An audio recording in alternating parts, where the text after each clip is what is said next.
Hey guys, எப்படி இருக்கீங்க? நான் Vivo Y83 ஃபோனை வந்து ஒரு 1.5 மாசமாக யூஸ் பண்ணிட்டு இருக்கேன். அண்ட் பார்த்தீங்கன்னா இந்த ஃபோன் வந்து ரொம்பவே நல்லா இருந்துச்சு நான் யூஸ் பண்ணும்போது. இதுதான் என்னோட ஃபர்ஸ்ட் Vivo ஃபோன். ஆனால் இந்த ஃபோனில் வந்து நான் வாங்கும்போது எனக்கு ஒரு ஹை ஹோப்ஸே இல்லை. ஆனால் பார்த்தீங்கன்னா இந்த ஃபோன் யூஸ் பண்ண இந்த ஃபோனோட ஸ்மூத்னஸ் அண்ட் நிறைய ஃபீச்சர்ஸ் இருக்கிறதுனால எனக்கு ரொம்ப பிடிச்சது இந்த ஃபோன். இதுதான் நம்மளோட Vivo Y83யோட full review.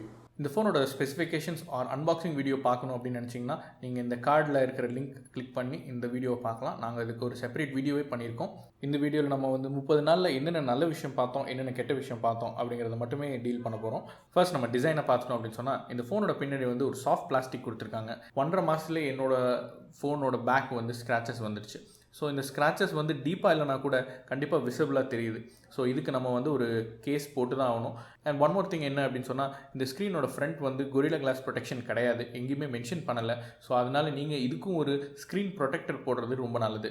And Vivo பார்த்தீங்கன்னா இது ரெண்டுமே நமக்கு பாக்ஸ்லேயே கொடுக்குறாங்க. ஒரு சிலிக்கோன் கேஸும் கொடுக்குறாங்க, ஸ்க்ரீன் ப்ரொடெக்டரும் கொடுக்குறாங்க. இந்த ஃபோன் பார்த்தீங்கன்னா ரொம்பவே லைட்டாக இருக்கும். ஒரு 150 கிராம்ஸ் என்னமோ தான் இருக்குது. அண்ட் ஒன் ஹேண்ட் ஆப்ரேஷன்ஸ் கூட ரொம்ப ஈஸியாக பண்ண முடியும். அப்புறம் அந்த பட்டன் பிளேஸ்மெண்ட் ஆல்சோ பார்த்தீங்கன்னா ரொம்பவே ப்ராப்பராக இருக்குது. அண்ட் அந்த பட்டன்ஸ் கிளிக்கிங் எல்லாமே வந்து ஒரு பிரச்சனையும் இல்லை. அதுக்கப்புறம் பார்த்தீங்கன்னா இம்பார்ட்டன்ட் ஃபீச்சர் என்ன அப்படின்னு சொன்னால் இந்த ஃபோனில் வந்து டுவல் சிம் கொடுத்துருக்காங்க. அதோட உங்களுக்கு SD கார்டும் தனியாக இருக்குது. ஸோ நீங்கள் வந்து ரெண்டையும் கம்பைன் பண்ணணும்னு அவசியம் இல்லை. இந்த ஃபோனோட டிஸ்பிளே அப்படின்னு எடுத்துட்டோம்னா இது ஒரு 720p IPS LCD டிஸ்பிளே கொடுத்துருக்காங்க. ஸோ இந்த டிஸ்பிளேல வந்து ஒரு குறையும் சொல்ல முடியாது. கலர்ஸ் எல்லாம் ப்ராப்பராக இருக்குது, லைட்டாக சேச்சுரேட் ஆகிருக்கு. அண்ட் வியூவிங் ஆங்கிள்ஸ் கூட ரொம்பவே நல்லாயிருக்கு. ஆனால் இதோட பிரைட்னஸ் வந்து ரொம்பவே போர் தான். ஏன் அப்படின்னு சொன்னோன்னா வெளியே இப்போ ஃபோன் எடுத்துகிட்டு போய் நீங்கள் பேசுனீங்க அப்படின்னு சொன்னால் உங்களுக்கு உச்சி வெயில் அடிக்குது அப்படின்னு சொன்னால் உங்களால் ஃபோனும் பார்க்கவே முடியாது. ஸோ அந்த மாதிரி ஒரு பிரச்சனை இருக்குது இதில். அண்டு வீடியோஸ் பார்க்கும்போதும் யூடியூப்பில் நீங்கள் வீடியோஸ் பார்க்குறீங்க, ஏதோ ஒரு வீடியோ லோக்கல் வீடியோ பார்க்குறீங்க அப்படின்னு சொன்னால் கூட அதுவும் ரொம்பவே நல்லாயிருக்கு. ஆனால் இதில் என்ன பிரச்சனை அப்படின்னு சொன்னால் யூடியூப்பில் நீங்கள் வந்து 720p வீடியோஸ் மட்டும்தான் பார்க்க முடியும். அதாவது 1080 இல்லை 4K வந்து இதில் பார்க்க முடியாது. நீங்கள் சில ஆப்ஸ் வந்து ஃபுல் ஸ்க்ரீனில் ரன் ஆகணும் அப்படிங்கிற ஆப்ஷன் கொடுத்துருந்தீங்கன்னா கூட அது வந்து ஒரு சின்ன போர்ஷன் கீழே அந்த நேவிகேஷன் போர்ஷன் மாதிரி ஒரு சின்ன போர்ஷனை கட் பண்ணுது. அடுத்து இந்த ஃபோனோட பெர்ஃபார்மன்ஸ் அப்படின்னு நம்ம எடுத்துட்டோம்னா 2 டைப் ஆஃப் யூசேஜ் இருக்குது. ஒன்று நம்ம ரெகுலர் யூசேஜ், இன்னொன்று வந்து கேமிங். ஸோ இப்போ ரெகுலர் யூசேஜ் எடுத்துட்டோம் அப்படின்னு சொன்னால் ஃபோனில் ஒரு பிரச்சனையும் இல்லை. ஃபோன் ரொம்ப ஃபாஸ்ட்டாக ரெஸ்பான்சிவாக இருக்குது. ஆப் ஓப்பனிங்லாம் ரொம்பவே ஸ்மூத்தாக இருக்குது. எனக்கு வெப்பேஜ் ஸ்க்ராலிங் பண்ணுறதோ இல்லை வாட்ஸ்அப் சோஷியல் மீடியா இதெல்லாம் பார்க்குறதுல ஒரு பிரச்சனையுமே இல்லை. ஒரே ஒரு பிரச்சனை என்ன அப்படின்னு சொன்னால் யூடியூப் மட்டும் கொஞ்சம் ஒரு ஸ்டட்டர்ஸ் வந்துட்டு இருந்துச்சு. யூடியூப்பில் ஒரு வீடியோ ப்ளே பண்ணுறேன் இல்லை அந்த வீடியோ மினிமைஸ் பண்ணுறேன் அப்படின்னு சொன்னால் அந்த டைமில் வந்து சின்ன ஸ்டட்டர் இருக்குது. இது ப்ராப்ளி ஒரு அப்டேட்டில் ஃபிக்ஸ் ஆகக்கூடியது தான், ஒன்றும் பெரிய பிரச்சனை இல்லை. அண்ட் மல்டிடாஸ்கிங் ஆல்சோ பார்த்தீங்கன்னா ரொம்பவே ஈஸியாக மல்டிடாஸ்க் பண்ண முடியும். ஒரு 2 அப்ளிகேஷன்ஸ் நீங்கள் ஃபேஸ்புக் அண்ட் யூடியூப் பார்க்குறீங்க கூடவே அப்படின்னு சொன்னால் கூட ஈஸியாக நீங்கள் ரெண்டையும் ஸ்க்ரால் பண்ண முடியும். அடுத்ததான் இந்த ஃபோனோட கேமிங் பர்ஃபார்மன்ஸை பார்த்தோம் அப்படின்னு சொன்னால் நாங்கள் ஒரு இன்டெப்த் வீடியோ பண்ணியிருக்கோம் இந்த ஃபோனோட கேமிங் பர்ஃபார்மன்ஸை பற்றி. அதில் நிறைய கேம்ஸ் ஆடிருக்கோம், வெரி ஹெவி கேம்ஸ் கூட ஆடிருக்கோம். ஸோ அதை நீங்கள் பாருங்கள், அது லிங்க் வந்து டிஸ்கிரிப்ஷனில் இருக்கும். கேம்ஸ் எல்லாம் பார்த்தீங்கன்னா ரொம்பவே ஸ்மூத்தாக ரெண்டர் ஆச்சு. எங்களுக்கு லேகோ ஸ்டார்டரோ எதுவுமே வரல. Even GTA San Andreas game கூட வந்து ரொம்ப பர்ஃபெக்டாக ப்ளே ஆச்சு. ஸோ அதுவே ரொம்ப சர்ப்ரைசிங்காக இருந்துச்சு. ப்ளஸ் அந்த 720p டிஸ்பிளே போட்டதுனால இந்த P22 ப்ராசர் வந்து ரொம்ப ஈஸியாக அதை ஹேண்டில் பண்ண முடிஞ்சுது. ஸோ ரெண்டரிங் எல்லாம் பார்த்தீங்கன்னா ரொம்பவே ஸ்மூத்தாக இருந்துச்சு. நம்மளோட கொஞ்சம் சப்ஸ்கிரைபர்ஸ் வந்து PUBG கேம் ஆட சொல்லி கேட்டிருந்தாங்க. ஸோ நாங்களும் ஆடி பார்த்தோம். அண்ட் அதோட கேம் ப்ளே தான் இது. அதில் பார்த்தீங்கன்னா கொஞ்சம் ஃப்ரேம் ட்ராப்ஸ் இருந்துச்சு அவங்க சொன்ன மாதிரி. அண்ட் ஸ்டட்டர்ஸ் கூட கொஞ்சம் இருந்துச்சு. ஸோ இது எக்ஸாக்டாக இந்த ஃபோனோட ப்ராப்ளம் சொல்ல முடியாது. ஏன்னா அந்த கேம் வந்து ஆப்டிமைஸ் பண்ணியிருக்க மாட்டாங்க இந்த Helio P22 ப்ராசருக்கு. ஸோ ஃபியூச்சர் அப்டேட்ஸ் இந்த கேமுக்கோ இல்லை நம்ம ஃபோனுக்கு கூட வந்துச்சுன்னா கூட இது ஃபிக்ஸ் ஆகக்கூடிய வாய்ப்பு இருக்குது. ஸோ இதனால் இந்த ஃபோன் வந்து பேட் அப்படின்னு சொல்லிட முடியாது. ஸோ மற்ற கேம்ஸ் நிறைய கேம்ஸ் ஆடணும், இது தவிர்த்து நிறைய கேம்ஸ் ஆடணும். அதிலெல்லாம் எந்த பிரச்சனையுமே வரல, எல்லாமே ரொம்ப ஸ்மூத்தாக ரெண்டர் ஆச்சு. அண்ட் பேட்டரின்னு பார்த்தீங்கன்னா கேம் ஆடும்போது ரொம்பவே மினிமலாக இருந்துச்சு. ஸோ இது ஒரு பெரிய கேமிங் ஃபோன் அப்படின்னு கூட சொல்லலாம். இப்போலாம் பார்த்தீங்கன்னா ஸ்மார்ட் ஃபோன்ஸ் வாங்கினாலே அதோட கேமரா நல்லா இருக்கா இல்லையாங்கிறது தான் ஃபஸ்ட்டு பார்க்குறாங்க. ஸோ அதே மாதிரி இந்த Vivo Y83யோட கேமராவும் உங்களுக்கு டிசப்பாயிண்ட் பண்ணாது. நாங்கள் ஒரு செப்பரேட் கேமரா கம்பேரிசன் வீடியோ பண்ணியிருக்கோம் Note 5 Proவோட இந்த ஃபோனை கம்பேர் பண்ணி. அண்ட் அதோட லிங்க் வந்து டிஸ்கிரிப்ஷனில் இருக்கும், நீங்கள் அதை பார்க்கலாம். ஃபோட்டோஸ் பார்த்தீங்கன்னா ரொம்பவே நல்லாயிருக்கும். குட் லைட்டிங் கண்டிஷன்ஸில் அருமையாக ஃபோட்டோ எடுக்கும். அண்ட் லோ லைட் கண்டிஷன்ஸில் வந்து கொஞ்சம் நாய்ஸியாக இருக்கும். ஸோ அது மட்டும் நீங்கள் பார்க்கணும். போர்ட்ரேட் மோட் பார்த்தீங்கன்னா போத் ஃப்ரண்ட் அண்ட் பேக் 2 கேமராஸ்லையுமே கொடுத்துருக்காங்க. முக்கால்வாசி டைம் நல்லா தான் எடுக்குது. பட் என்ன பிரச்சனைனா அப்பப்போ வந்து உங்களுக்கு ஓவர் எக்ஸ்போஸ் பண்ணிடுது.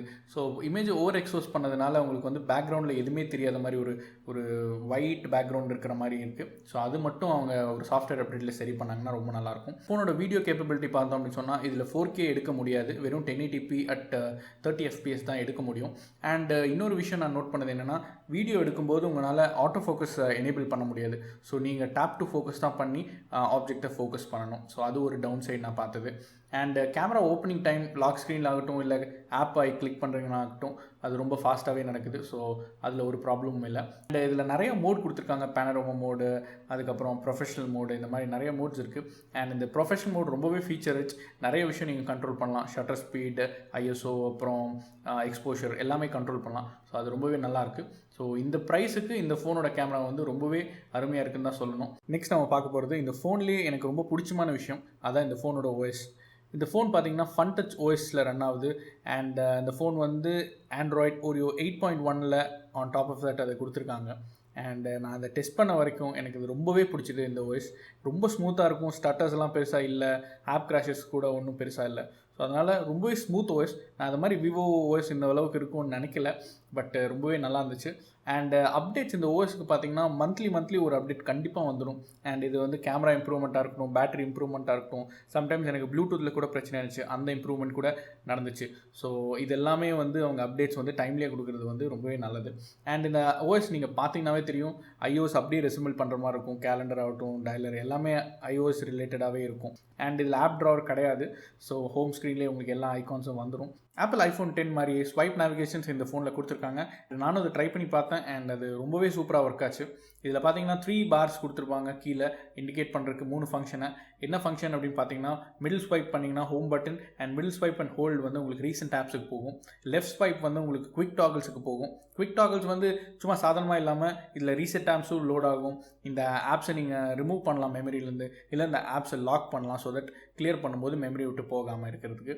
ஸோ இந்த ஆப்ஷன்ஸும் இருக்குது. அண்ட் ரைட் ஸ்வைப் பார்த்தீங்கன்னா உங்களுக்கு பேக் பட்டன் மாதிரி மிமிக் பண்ணும். இந்த ஸ்வைப் நேவிகேஷன்ஸ்லாம் யூஸ் பண்ண ஆரம்பிச்சு எனக்கு அந்த டச் நேவிகேஷன் பாருக்கு போகிறதுக்கே கொஞ்சம் கஷ்டமாக இருக்குது. ஸோ நீங்களும் யூஸ் பண்ணி பாருங்கள், ரொம்ப இன்ட்யூட்டிவாக இருக்கும். அண்ட் டாப் ஸ்வைப் பார்த்தீங்கன்னா வந்து குவிக் சர்ச் பார் கொடுக்கும். ஸோ உங்கள் ஃபைல்ஸோ கான்டாக்ட்ஸோ வந்து ஈஸியாக நீங்கள் சர்ச் பண்ணிக்கலாம். அண்ட் இது தவிர்த்து என்ன இந்த ஓஎஸில் பெஸ்ட்டாக இருக்கும் அப்படின்னு நீங்கள் பார்த்தீங்க அப்படின்னு சொன்னால், 3 ஃபிங்கர் ஸ்வைப் அப் எடுத்திங்கன்னா ஒரு ஸ்க்ரீன்ஷாட் எடுக்க முடியும். அங்கேயே ஒரு ஃப்ளோட்டிங் ஐகான் கூட இருக்கும். அந்த ஐகானில் நீங்கள் லாங் ஸ்க்ரீன்ஷாட் பண்ணலாம், இல்லை அங்கேயே ஷேர் பண்ணலாம். இப்போ ஃபோனில் ஆப்ஸ் வந்து நீங்கள் லாக் பண்ணணும்னு நினைக்கிறீங்க அப்படின்னு சொன்னால் நீங்கள் ஈஸியாக லாக் பண்ணிக்கலாம் இந்த ஆப்ஷனில். ஸோ உங்கள் ஃபேஸோ இல்லை ஒரு ஃபிங்கர் பிரிண்ட் மூலமாக தான் அதை அன்லாக் பண்ண முடியும். அப்புறம் double tape to wake, rice to wake, இதெல்லாம் வந்து ஃபேஸ் அன்லாக்கோட ரொம்ப அருமையாக ஒர்க் ஆகும். அண்ட் இதில் ஸ்க்ரீன் ரெக்கார்டிங் ஃபீச்சர் கூட இருக்குது. ஸோ ஸ்க்ரீன் ரெக்கார்டிங் வந்து நிறைய ஃபோன்ஸில் கிடையாது. ஸோ இதில் கொடுத்துருக்காங்க. நீங்கள் நேவிகேஷன் பாரில் ரைட் ஆர் லெஃப்ட் ஸ்வைப் பண்ணிங்க அப்படின்னு சொன்னால் ஆப்ஸை ஸ்விட்ச் பண்ணும். உங்கள் பழைய ஆப்ஸ் ப்ரீவியஸ் ஆப்ஸுக்கு போகலாம், இல்லை அதுக்கும் ப்ரீவியஸ் ஆப்ஸுக்கு போகலாம். அந்த மாதிரி ஒரு ஃபீச்சரும் கொடுத்துருக்காங்க. நான் சொன்ன ஃபீச்சர்ஸ் தவிர்த்து இன்னும் நிறைய ஃபீச்சர்ஸ் இருக்குது இந்த ஓஎஸில். இந்த ஓஎஸ் இவ்வளோ ஹெவியாக இருந்தால் கூட உங்களுக்கு ரொம்ப ஸ்மூத்தாக ஒர்க் ஆகும். ஸோ அதுதான் இதில் சர்ப்ரைசிங் திங்கு. பார்த்தீங்கன்னா விவோ ஃபோன் வந்து இவ்வளோ இம்ப்ரெஸ் பண்ணும் என்ன அப்படின்னு நான் நினைக்கவே இல்லை. ஸோ இந்த வாங்கி பாருங்கள், கண்டிப்பாக டிசப்பாயிண்ட் ஆக மாட்டீங்க. நெக்ஸ்ட் இந்த ஃபோனோட பேட்டரி லைஃப் பார்த்தோம் அப்படின்னு சொன்னால், இந்த ஃபோனில் 3260 mAh பேட்டரி கொடுத்துருக்காங்க. அண்ட் பேட்டரி லைஃப் வந்து ரொம்பவே அமேசிங்காக இருக்கும். உங்களுக்கு பார்த்தீங்கன்னா வந்து ஈஸிலி ஒரு 1.5 to 2 நாள் வந்து ஈஸியாக பேட்டரி தாங்கும். நான் வந்து ஒரு மீடியம் டு ஹெவி யூசர்னு வச்சுக்கலாம். நிறைய புஷ் மெயில்ஸ் இருக்குது, யூடியூப் பார்ப்பேன், அண்ட் சோஷியல் அக்கௌண்ட்ஸ் இருக்குது. ஸோ இதெல்லாம் வந்து யூஸ் பண்ணும்போது கூட உங்களுக்கு கண்டிப்பாக ஒரு 1.5 to 2 நாள் வரும். அண்ட் ஸ்டாண்ட் பை டைம் பார்த்தீங்கன்னா கூட ரொம்பவே நல்லா இருந்துச்சு. எனக்கு சார்ஜிங் டைம் வந்து ஒரு 2.50 to 3 hours எடுக்குது சார்ஜ் ஆகிறதுக்கு. இதில் low power mode and super low power mode இருக்குது. அது பார்த்தீங்கன்னா சாம்சங்கோட அல்ட்ரா பவர் சேவிங் மோட் மாதிரி ஒரு ஃபீச்சர். இதில் கொஞ்சம் ஆப்ஸ் தான் நீங்கள் யூஸ் பண்ண முடியும், பட் உங்கள் பேட்டரி லைஃப் ரொம்பவே இது நீடிக்கும். இதில் பேட்டரியில் வந்து எந்த குறையும் இல்லை, ரொம்பவே அருமையாக இருக்குது. அடுத்து நம்ம இந்த ஃபோனோட சென்சர்ஸ் அண்ட் கனெக்டிவிட்டியை பார்த்தோம் அப்படின்னு சொன்னால், ஃபிங்கர் பிரிண்ட் ஸ்கேனர் வந்து சூப்பராக ஒர்க் ஆகுது, எந்த ப்ராப்ளமே இல்லை. ரொம்ப பெருசாக இருக்கனால ஈஸியாக ஃபிங்கர் பிளேஸ் பண்ணலாம். அண்ட் ரெஸ்பான்ஸ் டைம் கூட ரொம்பவே குயிக்காக இருக்குது. அடுத்து பார்த்தீங்கன்னா ஃபேஸ் அன்லாக் சூப்பராக ஒர்க் ஆகுது குட் லைட்டிங் கண்டிஷன்ஸில். டார்க்கர் கண்டிஷன்ஸில் ஒரு ஹிட் ஆர் மிஸ் அப்படின்னு தான் சொல்லணும். ஏன்னா இது வந்து ஸ்க்ரீனை பிரைட் பண்ணி உங்களுக்கு காம்பன்சேட் பண்ணுது. ஆனாலும் அது ஒரு 60% தான் கரெக்டாக ஒர்க் ஆகுது. ஸோ நீங்கள் ஃபிங்கர் பிரிண்ட் ஸ்கேனரோட ஃபேஸ் அன்லாக் யூஸ் பண்ணிங்கன்னா ரொம்பவே சூப்பராக இருக்கும். அண்ட் வைஃபை வந்து உங்களுக்கு பார்த்தீங்கன்னா 5 GHz பேண்ட் சப்போர்ட் பண்ணாது. சில பேர் 5 GHz வச்சுருப்பாங்க. ஸோ அது சப்போர்ட் பண்ணாது. 2.4 GHz மட்டும் தான் சப்போர்ட் பண்ணும். இந்த ஃபோனோட லவுட் ஸ்பீக்கர் பார்த்தீங்கன்னா சுமார் தான், ஒன்றும் பெருசாக லவுடாக இல்லை. அண்ட் இயர்பீஸ் வால்யூம் வந்து பரவாயில்ல. ஸோ கால்ஸ்லாம் வந்து கிளியராக கேட்கும், அதில் ஒரு பிரச்சனையும் இல்லை. ஸோ அப்படி பார்க்கும்போது இந்த ஃபோன் வந்து எனக்கு நிஜமாகவே யூஸ் பண்ணும்போது ரொம்ப பிடிச்சிது. அண்ட் கமெண்ட்ஸ்லையும் பார்த்தீங்கன்னா நிறைய பேர் இந்த ஃபோன் யூஸ் பண்ணிட்டு இருக்கிறவங்க கூட இந்த ஃபோன் நல்லா இருக்குது அப்படின்னு சொல்கிறாங்க. ஸோ நீங்கள் you have to give it a try. இதை ட்ரை பண்ணி பார்த்தா தான் இந்த ஃபோனோட குட்னஸ் எல்லாம் உங்களுக்கு தெரியும். ஸோ நானும் இது மாதிரி தான் நினச்சிட்டு இருந்தேன், இந்த ஃபோன் நல்லா இருக்காது, விவோ நல்லா இருக்காதுன்னு. பட் இது நிஜமாகவே எனக்கு ஒரு சர்ப்ரைஸை தான் கொடுத்துச்சின்னு சொல்லணும். ஸோ எனக்கு ரொம்ப பிடிச்சது இந்த ஃபோன் யூஸ் பண்ணுறதுல. உங்களுக்கும் பிடிக்கும்னு நினைக்கிறேன். ட்ரை பண்ணி பாருங்கள். கேமிங், அப்புறம் உங்களுக்கு பர்ஃபார்மன்ஸில் இல்லை ஓஎஸ் அப்டேட்ஸில் இல்லை கேமராவில் எந்த டிசப்பாயின்மெண்ட்டும் வராது. ஈவன் பேட்டரி சார்ஜிங் எல்லாமே கூட ரொம்ப ஸ்மூத்தாக இருக்குது. பேட்டரி லைஃபும் நல்லாயிருக்கு.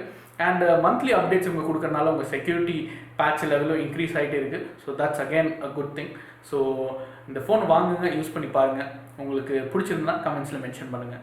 ஸோ இந்த வீடியோ உங்களுக்கு பிடிச்சிருந்துச்சுன்னா லைக் பண்ணுங்கள் அண்ட் சப்ஸ்கிரைப் பண்ணுங்கள் எங்கள் சேனலுக்கு. தேங்க்ஸ் ஃபார் வாட்சிங். நான் உங்கள் Aravind, signing off. Bye by.